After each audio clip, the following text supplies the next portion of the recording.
Welcome to Insider's View, a series where we invite representatives from our leading EP vendors and talk about the past, the present, and the future. Topics that are relevant for both you as a user, customer, vendor, or partner. My guest today is Stephan Veltman from Epicor. Welcome. Thank you. Nice to have you here. Let's start by just presenting who is Stephan, your background in the industry. Well, thank you, Jonas. And first of all, thank you for having me here. I'm delighted to meet you and to provide you some more information on Epicor. So basically, I've joined Epicor on July 1st of last year, and I carry responsibility for the European sales organization. So I'm the regional vice president for Europe. And in Epicor terms, that means continental Europe, so excluding UK and Ireland. Prior to joining Epicor, I spent 4 years at Microsoft, where I was responsible for the accounting unit manufacturing, basically also leading a team responsible for the top 25 manufacturing accounts based in the Netherlands. Prior to Microsoft, I spent about 7.5 years at a company called Dessa Systems, which is a French software company also focusing on manufacturing companies and on the value chain of design, engineering, but also solutions for the shop floor, all supported by a digital platform to allow these customers to optimize their business processes. And if I go further back, I have a background in telecoms. I spent about 7 years in private telecommunications and also 7 years in public telecommunications, basically helping to build out the internet to what it is today. So if I look back at my career, I see it as I first helped to build the backbone that all these great cloud solutions run on for our customers. Then I helped customers to communicate over that backbone. And since 2012, I've really spent my time in manufacturing industry and serving a number of customers. And from 2012, also in a leadership position. Manufacturing is very close to my heart.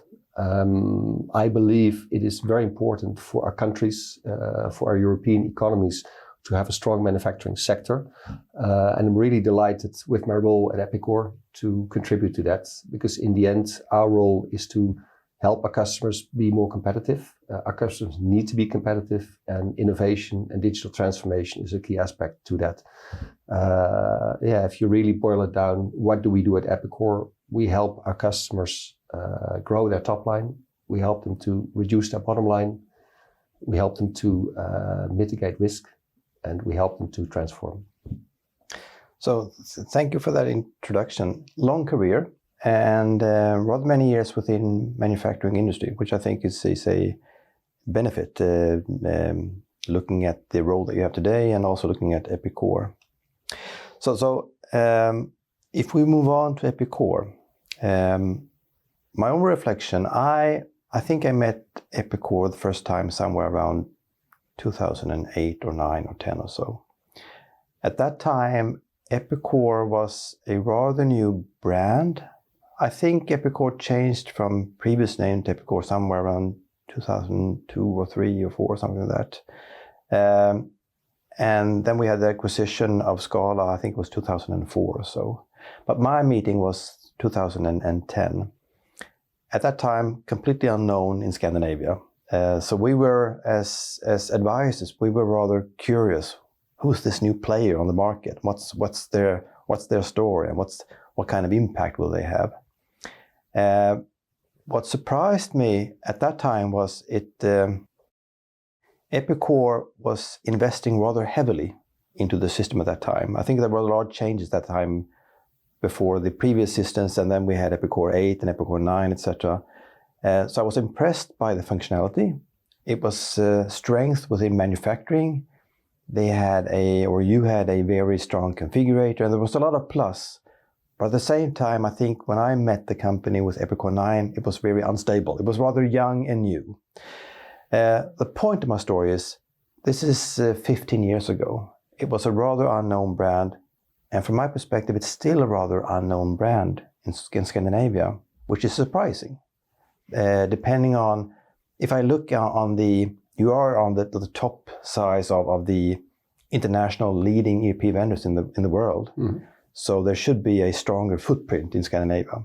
But let's come back to that during the interview. Yes. That's one of the topics we should discuss. Absolutely. More than happy to cover that. Yes. Yeah. If you put yourself some words upon the history of Epicor, just to invite the listeners to, where did it come from? What's the story behind Epicor? Yeah. Of course, difficult question for me to answer since I've only been with Epicor since July 1st. So I think Epicor is a company that has been around for quite a while. It's been around for about 50 years, and that's had its evolutions. And I think also, it's made its investments in keeping up with the technology and really being relevant for our customers. So that's one part of it. I think if we look at it on a global scale, Epicor really focuses on make, move, and sell. And supported by the key platforms that we have to support that. So obviously Kinetic, which is for the manufacturing part, Profit or P21 for the move or distribution part of the business.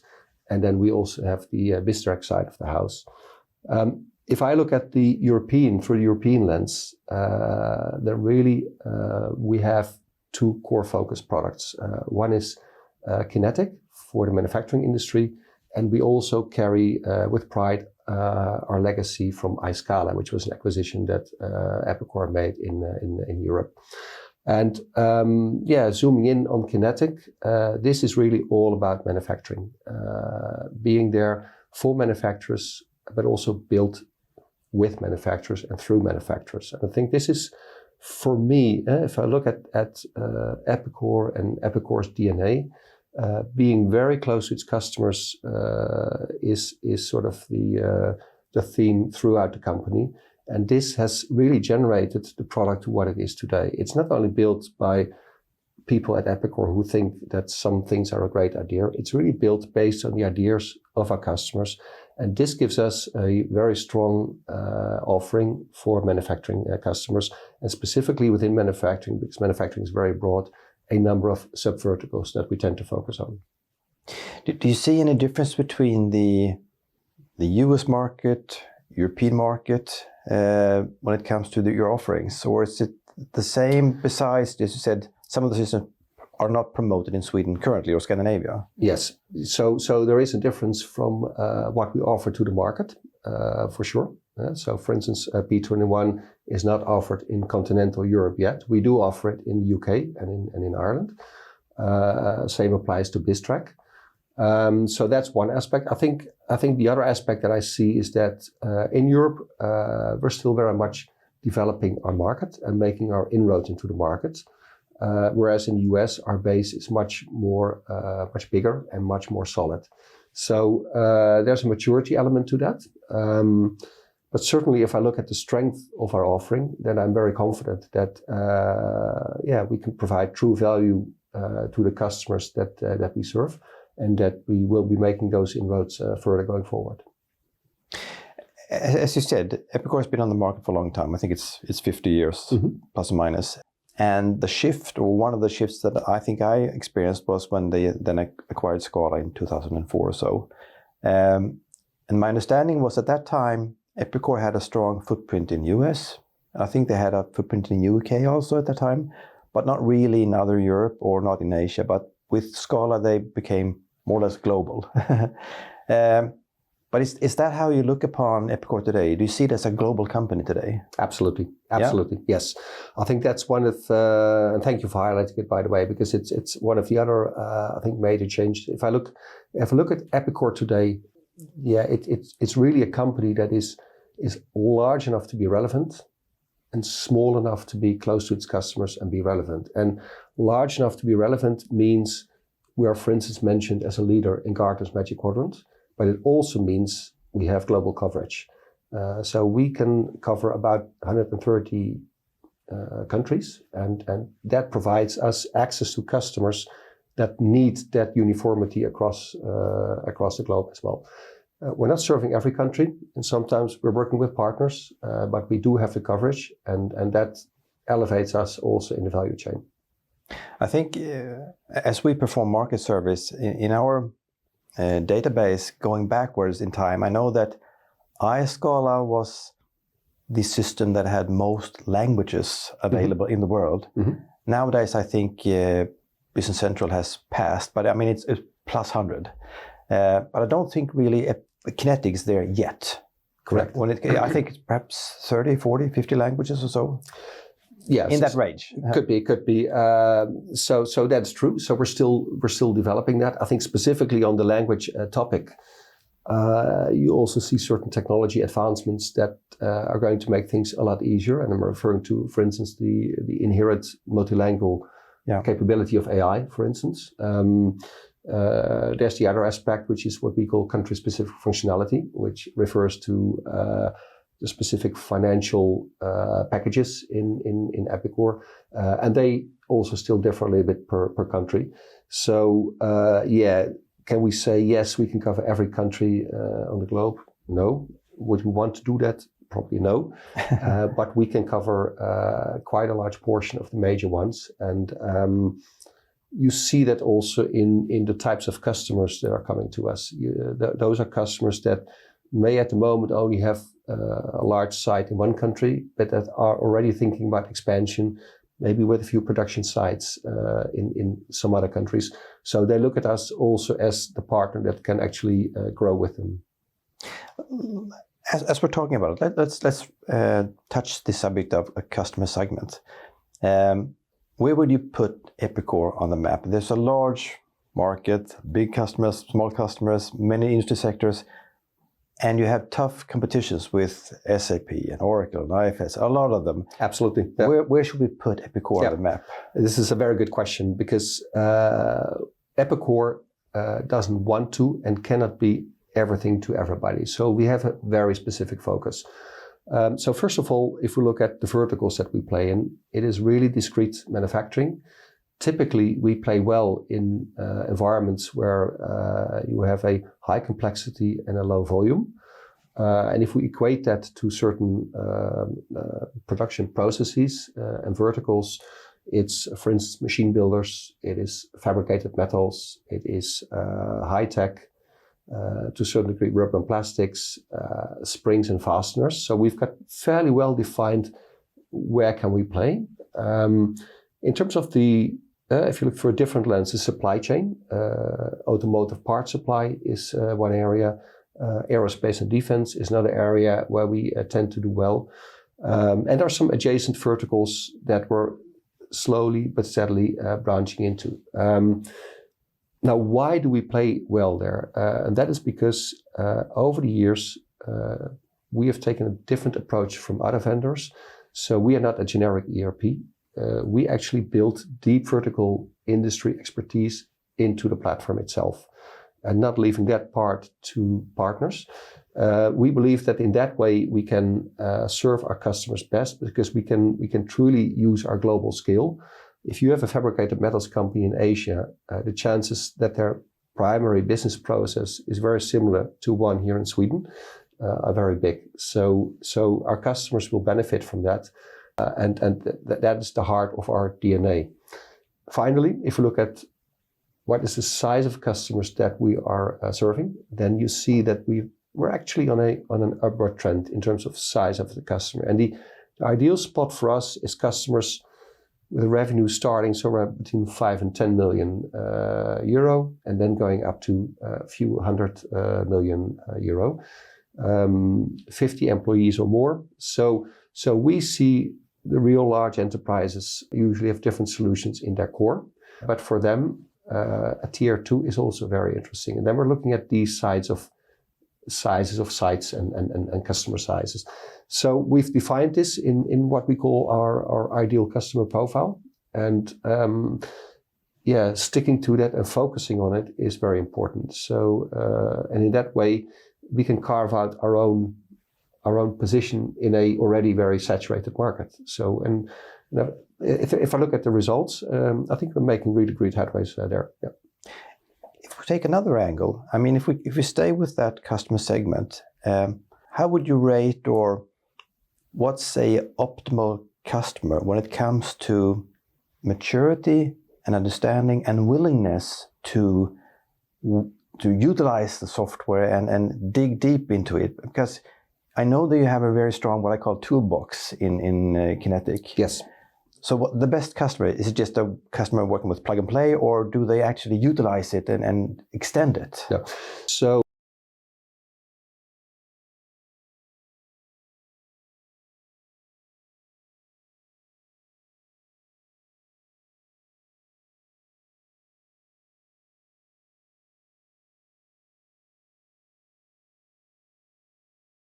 larger customers, because they will need to have the knowledge themselves to use this toolbox and bring it to their best benefits. The customers in the size and segment that I just mentioned, so 50 employees upwards, they usually don't have that expertise in-house. So they are really looking for a solution that allows them to stay competitive and become more competitive.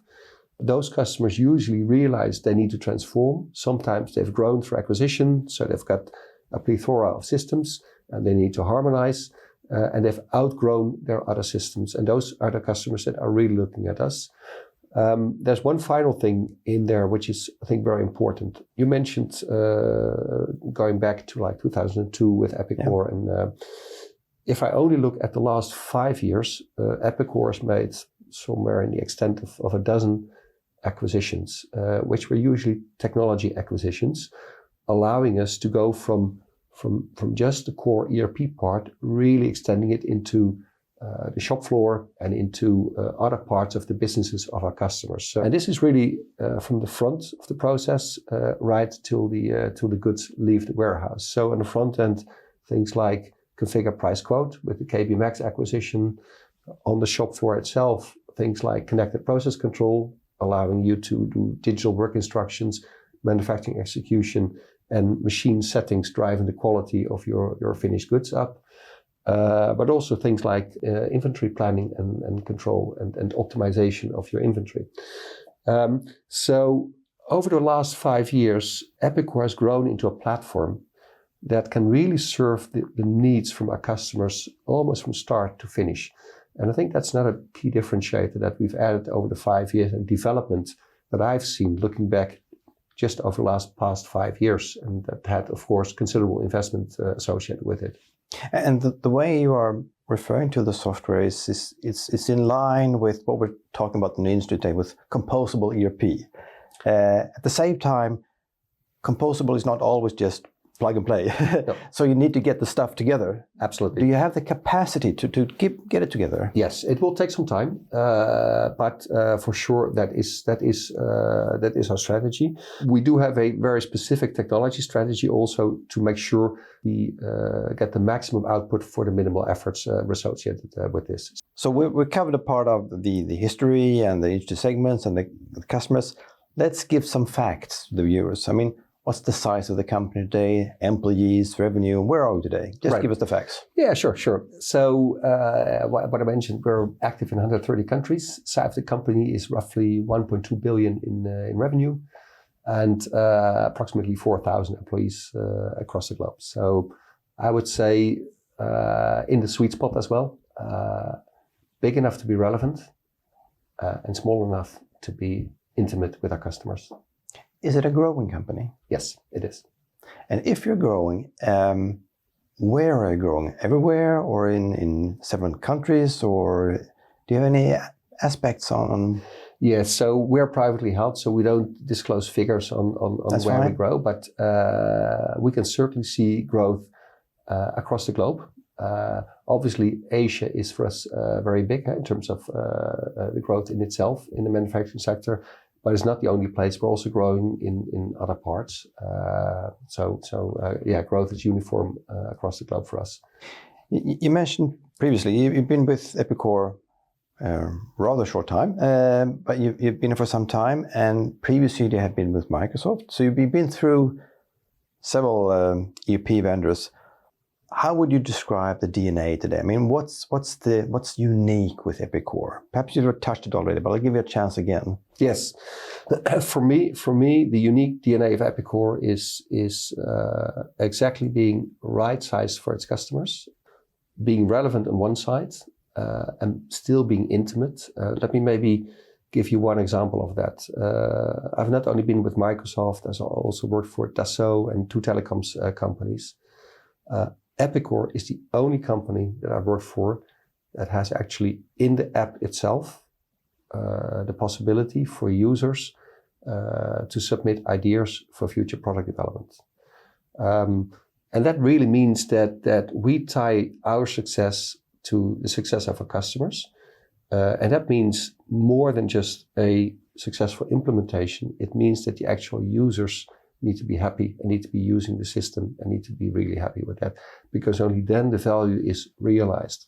All the other companies that I've worked for would have all kinds of teams that manage the whole development roadmap. Epicor is the only company that has this direct link with customers. On top of that, of course, we do things like customer advisory boards, product advisory boards. So that's really part of the DNA that really appeals to me. The second one is what I mentioned in the introduction. I truly believe from my heart that in Europe, we need to have a very strong manufacturing sector. And medium-sized companies are critical in that. They are the largest part of that sector. And of course, they usually work in supply chains towards a large OEM, but we really need to ensure that those companies are competitive, and that they can stay competitive, and they can really stay ahead of the curve by innovating, by driving costs out of their operation, by improving the quality of the products that they sell. And I'm really happy to be able to contribute to that. And that is the mission that we all have in the end. I think I'll try to summarize that with 3 words. Focus, commitment, engagement. Is that okay? Absolutely. Very good. Brilliant. Love that. Yes. Let's also talk about the cloud. Yeah. Everything is turning towards the cloud by many reasons. And also Epicor is on that journey, of course. Mm-hmm. How far have you reached? Where are you in the cloud path? Are you done? Are you on the way? Or where are we? And how do you refer to cloud when you sell to customers? So I would say Epicor is there. We have a full cloud offering.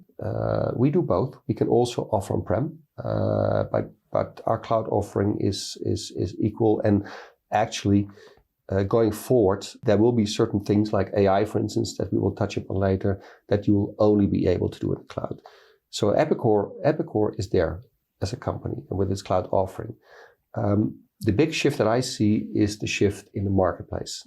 So even over the last year, when I joined in July and when I looked back, I saw a very large portion of our business being even new customers being on-prem. And I've seen a big shift in that. Big shift in the new business, but I've also seen a big shift in existing customers actually starting to discuss cloud migrations. And I think the fundamental change that AI will bring to companies is a big part of that. But I also believe that the manufacturing sector in itself, which usually isn't the sector that innovates the most quickly and sees the biggest value in digital transformation, is now ready for cloud. So I see this big shift in the marketplace. And I welcome that because I do believe that the value is there for cloud, especially if you look at mid-sized companies. If you think through the consequence of doing it all yourself, being responsible for maybe the hosting, the security aspects, keeping the lights on aspects, that's a big burden for a 50 personnel company. Yeah. So this will allow them to transform their IT more towards demand management and focus really on the core process, which is really to produce products as efficient as possible and to sell as much of them as they possibly can. Yeah. And I think what we're saying is something that I recognize. If we look at the industry sectors in Sweden, the ones that are behind are primarily 3 sectors: public sector, bank sector, and manufacturing sector. Yes. And my understanding is that they already have so much local. They have the local machines and the integrations. And so when they're doing the shift, they will still have things being local. So that's what they're not really hurrying. And some of them have been worried about the performance and what happens if the internet goes down. And I think that's changing. Yes, it is changing. And let me just go back 4 years and give one example, because you mentioned, indeed, if you connect to machinery, you will need some level of on-premise. At the same time, what I've seen is that is also one of the biggest vulnerabilities, because especially the OT environment is usually outdated, which means it has security risks associated with it. And I think it was about 4 years ago, one of the accounts that actually hit the news in the Netherlands got hit by a ransomware attack, which basically meant that for a full week they were not able to produce a single product. So if you do the math and take a 6 billion company, 1 week of production is huge. It's a huge amount. So the realization of the risk, I think that's something that is starting to materialize now. And it's something really to be concerned about, especially for production companies. I think we can agree there's a long list of positive effects by moving towards the clouds. But one aspect is also that it changes a bit how to work with governance, because previously you had one upgrade every third year. Now you're receiving upgrades every third month or 6 months or something. So you need to be more active as a customer. Is that a change that you are experiencing, that some of the customers, they need to refocus or change the way that they're working with the software to utilize it in the right way and utilize all the new functionality that's coming with cloud? So I think in a way it's good, because this automatic process is inherent to the cloud, and it actually means that customers will always be up to date. It doesn't mean they need to always adopt things that are new, but they will be able to do when they want to. If you look at the past with on-prem, very often they were stuck like 2 or 3 releases ago, and anything new they would want would require this big step change in terms of an upgrade, which was difficult to justify. And I've also seen cases where people needed to upgrade just to stay within support. And then they were facing this huge amount of money they needed to spend just for the sake of an upgrade, with virtually no other value than just being supported again, which was a very difficult conversation. So I see a lot of benefits for customers, because all this will be taken care of for them, and they can really focus on what they should be focusing on, which is their primary process, and how can they constantly innovate, change, to stay more competitive. Because it's a very competitive rat race out there, and there's constant pressure on prices, etc. So we need to stay competitive. As cloud also had an impact on the implementation, has it become smoother, or do you see any change from the implementation side? Yes, so there's a number of aspects to that. So the implementation itself, cloud by its nature does not allow for the huge customizations that people would build. So there's an element there that makes it easier, I would say. But there's another aspect to implementation, especially with AI. Implementations can become a lot more cost effective. AI can play a big role in this, because AI can generate software code, but AI can also inspect software code. So if you want to do a cloud migration, for instance, and you need to inspect what you've built so far and see how you can take that forward to the cloud, AI can play a crucial role in there. And that's a natural switch for us to move over to the cloud or to AI. As you said, AI, perhaps it's not a must for cloud, but from my understanding, it's the best way of utilizing AI. That's a way that you're delivering AI using the cloud. So where is Epicor today when it comes to AI? So first of all, I think AI is a very broad term. You need to be very specific in what it actually means. And most people, when they say AI, they mean generative AI, which is basically a subset of AI. So AI has been within Epicor products for quite a while already. Think of inventory planning and optimization, which runs on machine learning algorithms, for instance. And in general, AI has been around for a while. Think of predictive maintenance algorithms to predict the best possible maintenance period for a machine. But I'm very proud to say that in the US, we launched the first release of Prism, which is our agentic AI, so AI agent within Epicor. It's based on large language model technology, and we're very fortunate that we've built our complete cloud offering on the Microsoft stack, so we can actually benefit from the developments that we have in Azure on that front. And I see a great value in AI for our customers. I think AI is probably the biggest discrete step in productivity that we've seen for a long, long time. It will start small.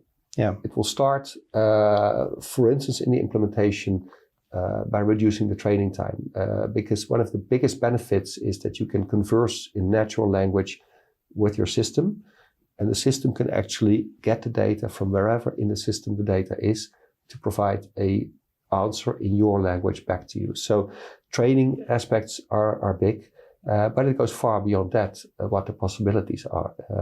AI can do suggestions, it can pre-populate forms, and at some point it will be able to take autonomous decisions. But I believe we need to take that one step at a time. For now, the human in the loop is very important for us. Yeah. So AI is supportive of the users, and that's the first step. And from there, we build forward. I've been talking to rather many EP vendors regarding the status of AI currently, and all are on the ball and heavily investing in it. And my experience is also that it's during 25, it will happen. Mm-hmm. But the weak part from my experience is what I call the last mile, and that is how to get it to the customers. Mm-hmm. Then I'm also referring to the partners and the consultants that are meeting the customers. Do they have the knowledge? Do they have the skills, the experience? Or how do we take that step? Because you need to get it from the development department over to the customers. Absolutely. I think we all have an ambassador function here and role to play.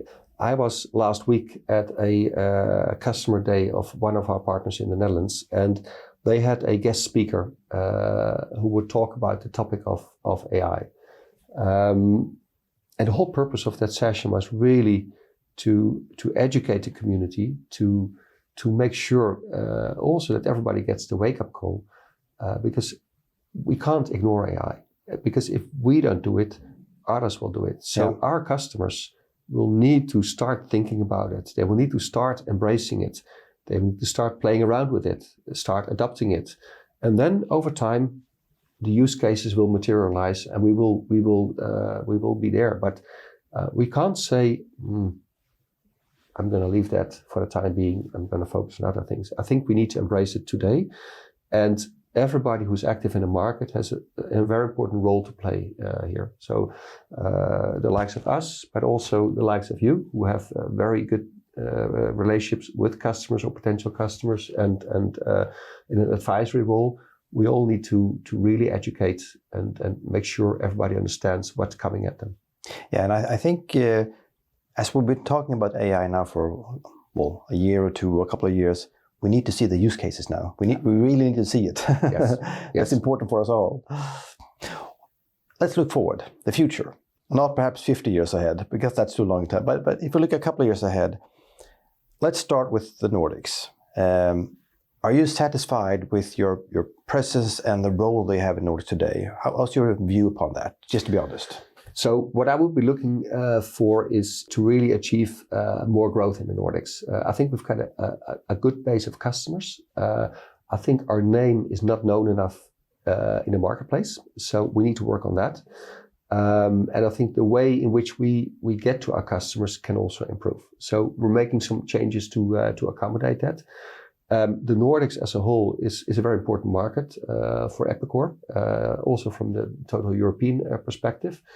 I think it's also a market with a really good industry and a good addressable market for us. So I'm confident we should be able to really grow our business here in the Nordics. And for me, that's primarily Sweden and Finland in that slipstream, and to a slightly lesser degree, Norway and Denmark. And in this context, where do we put the partners? So I think partners are super important in that context. We as Epicor have like a skeleton organization. We have a very good direct capability, not just for sales, but also for implementation. But in order to scale, partners are crucial. So we need to develop that. We need to work with our partners to develop the skill sets. For instance, bring the skill sets on the acquisitions that we made into the partners. So we have the full picture there, and to work with them and grow with them. They are for us the feet on the street, separate to our direct capabilities. So they're very important for us. And if we take a bigger step, if we leave Nordics and talk about Europe as a region, and on your sales side, what is the ambitions? Growth of 5%, 10%, or how much can you reveal about what's your goals? Really? Yeah, so I can't reveal any numbers for obvious reasons, but what I can say is that if I look at the map of Europe, then the Nordics, Germany, the Netherlands are real key markets, and we see a lot of traction in Eastern Europe, predominantly in Poland. But if I go further south, definitely Spain, Italy are markets that are coming up. And what I'd love to see is that we're all sort of at the same level in maybe 2 years' time. I'm confident we can achieve it with the right focus, with the right partners, with the right ecosystem around us, and by doing the right things. We're not a company of 100 billion revenue, so we can spend our dollars only once. So we need to be smart where we spend it, where we invest. What about Eastern Europe? And why I'm bringing that up is because Eastern Europe used to be a strong footprint when it comes to Scala. So Epicor had a footprint with the Scala system. Yeah. So I think you're still there, but how do you look upon Eastern Europe currently? Yeah. So let me first say that iScala is and will remain very important for us. It's really provided as a stepping stone into Europe. It is still very important for us, and we will continue to embrace and nurture our installed base with iScala, and we're very proud of that.